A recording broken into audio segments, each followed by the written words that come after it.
Prime time के sponsor हैं स्वागत, अदरक, लहसुन और मसाले 100% प्योर एंड हाइजीनिक। आदाब, मैं मोहम्मद अमजद अली। प्राइम टाइम में आपका खैर मकदम है। नाज़रीन इकराम, जैसे जैसे दुनिया तरक्की करती जा रही है, शहरों में आबादी बढ़ती जा रही है, जिसकी वजह से घर बहुत छोटे हो गए हैं। पहले विलास हुआ करते थे, बंगलोज हुआ करते थे। अब ज़्यादातर तबका जो है अपार्टमेंट की लाइफ गुजार रहा है। घर जैसे खुड़ाड़े जैसे हो गए हैं। एक ज़माना था जब हमारी मुर्गियाँ इससे बड़े घरों में रहा करती थी। आज ये हाल है कि इंसानों को इतनी तंग जगह पर रहना पड़ रहा है। इसके अलावा मुश्तरका शेयरिंग अपार्टमेंट होने की वजह से कॉमन प्लेस को भी कभी इस्तेमाल किया जा सकता है, कभी नहीं। फिर लिफ्ट का मामला। ऐसे में अगर कोई मरता है तो मैयत को नहलाने के मामले में काफ़ी दिक्कत पेश आ रही है। ख़ास तौर पे कोविड महामारी के चलते जहां अमवात बहुत ज़्यादा होने लगी हैं, ऐसे में मैयत को नहलाने का मामला और संगीनी इख्तियार करता गया। ऐसे में यूथ वेलफेयर तेलंगाना एक ऐसा फलाही इदारा है जो एक अरसे दराज से इंसानों की बिला लिहाज मज़हब व मिल्लत खिदमत करता रहा है। इन लोगों ने एक मोबाइल गुस्ल वैन डिज़ाइन किया है। ये वैन ऐसी है, ज़्यादा बड़ी नहीं है, इसके बावजूद उसे इतना बेहतरीन तरीके से टेक्निकली डिज़ाइन किया गया है ताकि कम स्पेस में तमाम गुस्ल देने के मामलात और सहूलियात पूरे मौजूद हों। पानी की किल्लत ना हो, इसके लिए बड़ा सा 350 लीटर पानी का टैंक लगाया गया है स्टील का। उसके बाद जब पानी ऊपर से वैन में आएगा मैयत को नहलाने के लिए, तो उसमें प्रेशर कम होता है, तो प्रेशर डेवलप करने के लिए एक ख़ास मोटर भी लगाई गई है ताकि पानी प्रेशर से आए। मैयत को नहलाने के लिए जो टेबल होता है वो टेबल भी स्टेनलेस स्टील का है। और ख़ास बात यह है वो टेबल नीचे ऊपर किया जा सकता है हाइड्रोलिक मैकेनिज़्म के ज़रिए, ताकि मैयत को गाड़ी में रखने और फिर नहलाने के लिए ऊंचाई पे ले जाना होता है, फिर वापस नीचे करके गाड़ी से बाहर आसानी से निकाला जा सके।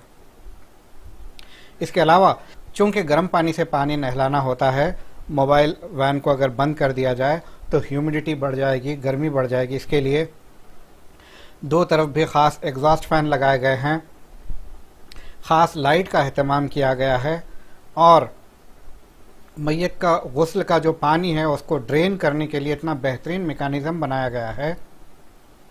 ड्रेन किया गया पानी एक स्पेशल पाइप के ज़रिए, जो अक्सर फायर फाइटिंग में इस्तेमाल होता है, वो पाइप 45 फीट का लंबा पाइप लगाया गया है ताकि वैन से अगर मोहरी दूर हो तो आसानी से पानी मोहरी तक पहुंचाया जा सके ताकि लोगों को भी तकलीफ न हो। वैन इतनी है कि गलियारों में भी चली जा सकती है। आइए देखते हैं ये वैन में क्या क्या खुसूसियात है। कौन सा भी बड़ा काम करने के लिए एक बड़ी टीम दरकार होती है, लिहाजा यूथ वेलफेयर तेलंगाना के पास भी बहुत बड़ी टीम काम कर रही है। ख़ास तौर पे ये वैन के मामले में डिज़ाइनिंग का मरहला सबसे अहम और नाजुक था। आर्किटेक्ट और उनकी टीम ने ये सारे डिज़ाइन और पूरा एग्जीक्यूशन कंप्लीट किया है। आइए इसके आर्किटेक्ट जनाब रियाज से उनकी ज़ुबानी के किस तरह से उन्होंने इस व्हीकल को डिज़ाइन किया है। ये डिज़ाइन का इंस्पिरेशन कहाँ से मिला? ये डिज़ाइन का इंस्पिरेशन जो मौजूदा हालात है, मैं उसके बारे में बताता हूँ कि जो हालात हुए, जो कोविड-19 में जो सेकंड वेव का जो मसला था, उस वक्त हमारे वॉलंटियर्स को काफ़ी दिक्कतें हुई। तो वो दिक्कतों को हम लोग देखते रहे। हमारे सामने जब भी जो है तदफीन वगैरह करके आते रात को देखे भाई हमको बहुत काफ़ी सारी तकलीफ हो रही है तदफीन करने के लिए। एक बॉडी को लिफ्ट करके जो गुस्ल खाने हैदराबाद में ख़त्म हुए। तो पहले जो ज़माना था वो काफ़ी खुले मैदान घर हुआ करते थे। आज जो है लोग करोड़ 2 करोड़ के घर बना लिए, मगर गुस्ल देने की जगह नहीं है उनको।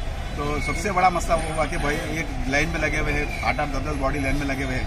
तो कुकटपल्ली से बॉडी ला रहे, रेडिल्स को गुस्ल लेके फिर ले आके कुकटपल्ली में तकमीम हो रही। तो वो देखते हुए हमारे वॉलंटियर्स का हमारे साथ जो है काफ़ी डिस्कशन हुआ इस बारे में। तो वो बोले कि भाई हमको एक ऐसी चीज़ बनाना है ताकि हमको गुस्ल देने में आसानी है। तो हमने इसको प्लान किया, इसके ऊपर काफ़ी सारे डिस्कशन मीटिंग हुई। उसके बाद हमने एक डिज़ाइन करके जो है एक मोटर व्हीकल बनाने का प्लान किया। उसके बाद जो है इसको हमको स्पेशियस गाड़ी चाहिए थी जो हमारे वॉलंटियर्स को कंफर्टेबल हम जो है सेफ्टी के साथ काम करने के लिए। तो ये गाड़ी वो बेहतर थी, हमने इसको मॉडिफाई किया। ये 12 सीटर गाड़ी थी, तो टोटली हमने सीट निकाला, इसको जो है पूरा डिज़ाइन किया। डिज़ाइन करके इसके ऊपर काफ़ी जो है डिजाइनिंग के पीछे किसका हाथ है?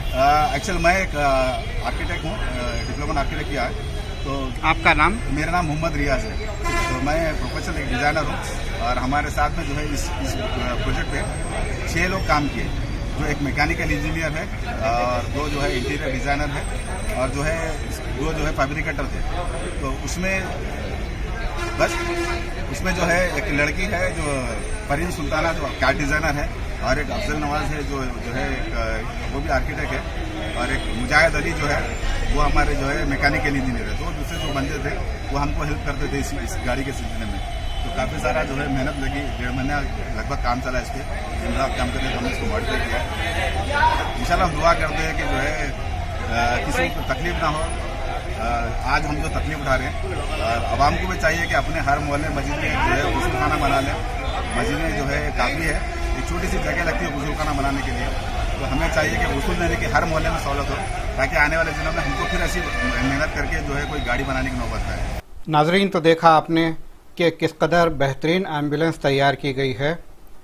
इस एम्बुलेंस को तैयार करने का ख्याल कैसे आया और इस एम्बुलेंस को तैयार करने में क्या क्या दिक्कतों का सामना करना पड़ा, आइए जानते हैं यूथ वेलफेयर तेलंगाना के फाउंडर प्रेसिडेंट जनाब सैयद जलालुद्दीन ज़फ़र से उनकी ज़ुबानी। अस्सलाम वालेकुम। जैसा कि आप देख चुके हैं, गुस्ल व्हीकल बनकर तैयार हुई है। मेन वजह ये रही इसकी गुस्ल वैन बनाने की, जो कोविड से जो इंतकाल हो रहे थे मुसलमानों का, तो हमें गुस्ल देने के लिए बहुत मुश्किलात का सामना करना पड़ा। हम काचीगुड़े पे किसी का इंतकाल हुआ तो सैदाबाद सरूनगर में मायक अशरफुल उलूम मदरसा है, वहाँ पर तदफीन को लेके जा रहे थे। कोकटपल्ली पर हुआ तो रेड हिल्स लेके आ रहे थे। तो इस तरीके से हैदराबाद में 4-5 मुकामात पर हमें गुस्ल की इजाज़त मिली थी, जहाँ पर गुस्ल का इंतज़ाम था, गुस्ल खाना बना हुआ था। जैसे मसाजिद जन्नतुल मस्जिद बकी बंजराहिल है और मस्जिद तौहीद टोली चौकी, मस्जिद मोहम्मदिया तापुर, अशरफुल उलूम। तो इस तरीके के मुकाम मसाजिद में और मदरसों में हम ले जाके गुस्ल दे रहे थे। लेकिन इसमें ये मुश्किल हो रही थी कि हमें 10-10, 15-15 किलोमीटर एम्बुलेंस में बॉडी को लेके आना, फिर गुस्ल दे के फिर कब्रिस्तान ले जाना। तो हमने सोचा कि क्यों ना एक गुस्ल वैन बना ली जाए। तो अल्हम्दुलिल्लाह हम गुस्ल वैन बनाने का 1-2 महीने पहले कुछ काम शुरू किए थे। पिछले 1.5 महीने में हमें कंप्लीट हुई और गुस्ल वैन बनाने के लिए हमें बहुत से मुश्किलात का सामना करना पड़ा। फंड्स की किल्लत थी। अल्हम्दुलिल्लाह कई ऐसे साहिब इस्तात जो फॉरेन वगैरह में हैं और यहाँ पर NGOs का सपोर्ट, कई लोग के ताउन से आज ये अल्हम्दुलिल्लाह ये तैयार हो चुकी है गुस्ल वैन। और इसमें हमें गाड़ी ढूंढने में खुद 1 हफ्ता लग गया।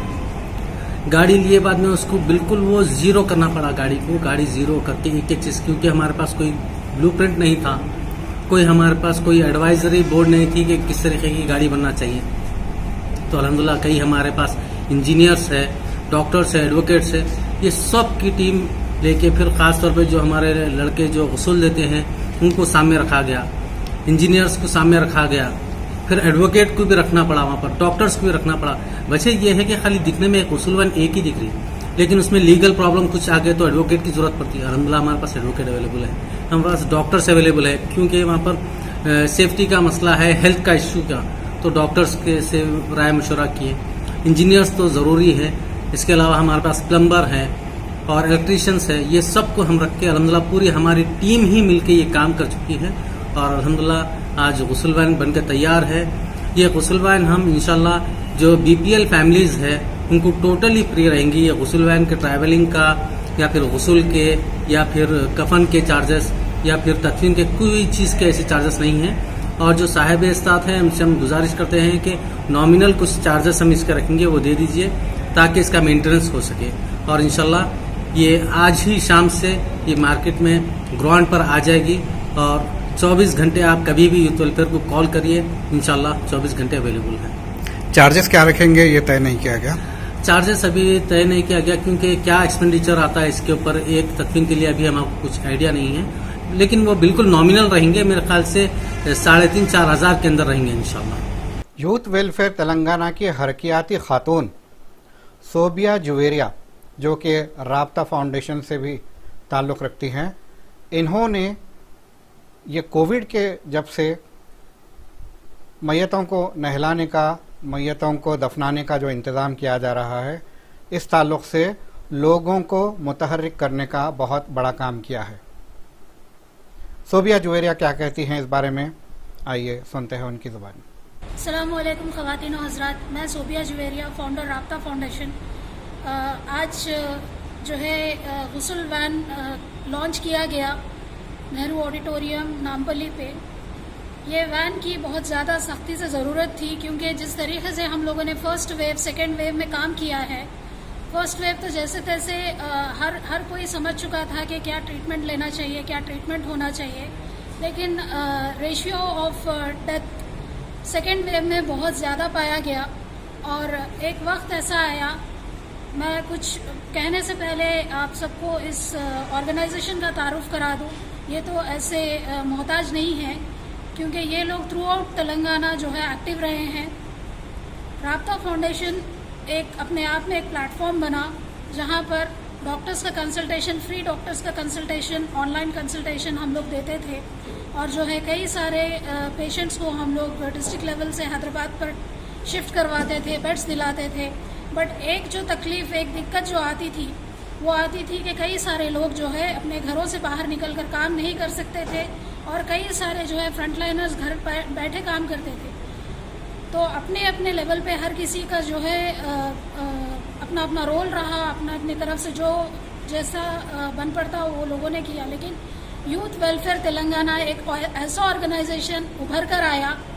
हमें फ़ख्र है आज के थ्रू आउट तेलंगाना में जितने ऑर्गेनाइजेशंस ने काम किया है उसमें यूथ वेलफेयर तेलंगाना, जो कि एक मुस्लिम ऑर्गेनाइजेशन है, वी आर ग्लैड दैट एक हमारी कम्युनिटी से ऐसा ऑर्गेनाइजेशन उभर कर आया जो मजहब और मिल्लत के परे, चाहे वो हिंदू हो, मुस्लिम हो, क्रिश्चियन हो, चाहे किसी भी रिलीजन को बिलोंग करता हो। यही नहीं बल्कि ये टीम में मैक्सिमम मेल कैंडिडेट्स मौजूद हैं। जो नौजवान हैं इसमें ज़्यादा से ज़्यादा मेल हैं और बमुश्किल कुछ ख़वातीन इसके साथ जुड़े हुए हैं, जिसमें से एक मैं भी हूँ। लेकिन ये ऑर्गेनाइजेशन जो काम किया है ये बिना जेंडर के मतलब के मेल के लिए भी, फीमेल्स के लिए भी जो है उनके आखिरी रिचुअल्स के लिए हर किसी को, चाहे वो गरीब हो, चाहे वो अमीर हो, चाहे वो हिंदू हो, मुसलमान हो, सिख हो, ईसाई हो, चाहे जो भी हो, उनके लिए ये एक ऐसा ऑर्गेनाइजेशन रहा कि लोग अपने फैमिलीज़ को याद नहीं कर रहे थे, वो ऑर्गेनाइजेशंस को कॉल करते थे, उनके अपने अपने दिए गए हेल्पलाइन नंबर्स को कॉल्स आते थे और सारे ऑर्गेनाइजेशन जो है यूथ वेलफेयर की तरफ राग़िब हुए। क्योंकि कई सारे डिस्ट्रिक्ट्स में भी ये लोग की टीम जो है मौजूद हुई, कई सारे नौजवान बच्चे आगे आए।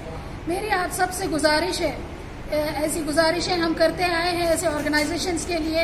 एक वक्त जो आया था, ख़ास करके जब हैदराबाद में थ्रू आउट तेलंगाना में ऑक्सीजन की किल्लत रही, हॉस्पिटल्स खाली करवाए गए, तो उस वक्त यूथ वेलफेयर में बच्चे भी कम हो गए, डेथ बॉडीज़ इतने बढ़ गए कि जो काम कर रहे थे वो बच्चे भी, टीम मेंबर्स भी कम हो गए।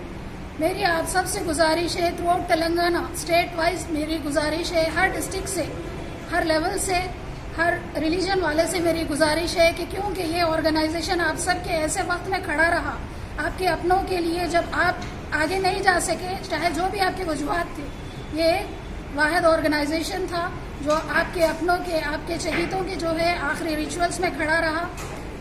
जिस तरीके से भी उनका मजहब उनका आखिरी रिचुअल करवाना चाहता था, जैसे क्रिश्चियंस का अलग होता है, मुसलमानों का अलग होता है, गुस्ल दिया जाता है, जैसे हिंदूज़ का अलग होता है, ये एक वाहिद ऑर्गेनाइजेशन रहा जो हर तरीके से जिनका जैसा लास्ट रिचुअल रहा उनका लास्ट रिचुअल वैसा परफॉर्मेंस दिया गया यहाँ से। आप सभी से मेरी गुजारिश है, ये जो गुस्ल वैन आज जो लॉन्च हुई है थ्रू आउट इंडिया, ये मतलब it is an exclusive thing which has come up. और अपील मेरी आप सबसे अपील है, ऐसी गुस्ल वैन की थ्रू आउट इंडिया इसकी ज़रूरत है। और स्टेट वाइड एक ऑर्गेनाइजेशन जो इतना काम कर चुका है, 2000 से ज़्यादा मैयतों की जो है सर्विस प्रोवाइड कर चुका है। हम ये नहीं चाहते कि आगे भी ऐसा मौका आए, थर्ड वेव, फोर्थ वेव, ऐसी कोई वेव आए, हमारा ये इरादा नहीं है, लेकिन सोल्जर्स को प्रिपेयर होकर रहना ज़रूरी है। तो मेरी आप सबसे आपका मानना है कि ख़वातीन को ज़्यादा जुड़ना चाहिए? जी, चाहती हूँ ख़वातीन भी इससे जुड़े अपने अपने लेवल पे, क्योंकि गुस्ल का तरीका भी सीखना ज़रूरी है। कई सारे हमारे जो ख़वातीन हैं घर में बैठे हुए हैं, इज्तिमात में जाते हैं, तो जो घर के लेवल में मतलब घरों में जो इज्तिमात होते हैं, आप सबसे मेरी खास करके अपील है कि नौजवान नस्ल को गुस्ल के तरीके सिखाएं, स्टूडेंट्स को सिखाएं, ताकि आने वाली पीढ़ियाँ भी ऐसे चैलेंजेस के लिए रेडी रहें। मेरी आप तमाम NGO से, इंडिविजुअल से, जो भी ऐसे ऑर्गेनाइजेशंस को ताउन करने की हिम्मत रखते हैं, जो करना चाहते हैं लेकिन कोई ना कोई वजूहात से कर नहीं पाते, मेरी आप सब से अपील है कि यूथ वेलफेयर तेलंगाना को आप जो है फंड करें, ताकि और ऐसी एम्बुलेंसेस बने। और डिस्ट्रिक्ट लेवल पर भी एक एक एम्बुलेंस बहुत ज़्यादा ज़रूरी है। एम्बुलेंस की खासियत है कि वैन में ही इसमें आप गुस्ल दे सकते हैं। तो नाजरीन, ये था आज का प्राइम टाइम मोबाइल गुस्ल वैन पर। किस तरह से एशिया भर में इन्होंने तलाश किया और कहीं पर भी ना पाया, तो यूथ वेलफेयर तेलंगाना को ये एजाज़ जाता है कि एशिया की सबसे पहली मोबाइल गुस्ल वैन तैयार करने का। अब देखते हैं इस वैन को किस तरह से कितने लोग इस्तेफादा करते हैं। हो सकता है अगले दौर में इसकी डिमांड बढ़े और ऐसी और वैन्स तैयार करने की ज़रूरत पड़े। देखते हैं हालात आगे आगे किस करवट लेते हैं। थर्ड वेव कोविड का ख़तरा है, अपने आप को महफूज रखिए। मैंने देखा है जब भी मैं बाहर जाता हूँ, धड़ल्ले से लोग नॉर्मल ज़िंदगी गुजार रहे हैं, ना फेस मास्क है, ना सोशल डिस्टेंसिंग है। इसकी वजह से अगर अचानक वायरस फिर आ धमका तो बहुत सारे लोगों को चपेट में ले सकता है। तो अपने रोज़मर्रा के मशागिल जारी रखिए, मगर एहतियात ज़रूर कीजिए। अगले एपिसोड तक के लिए हमें दीजिए इजाज़त। शब बख़ैर।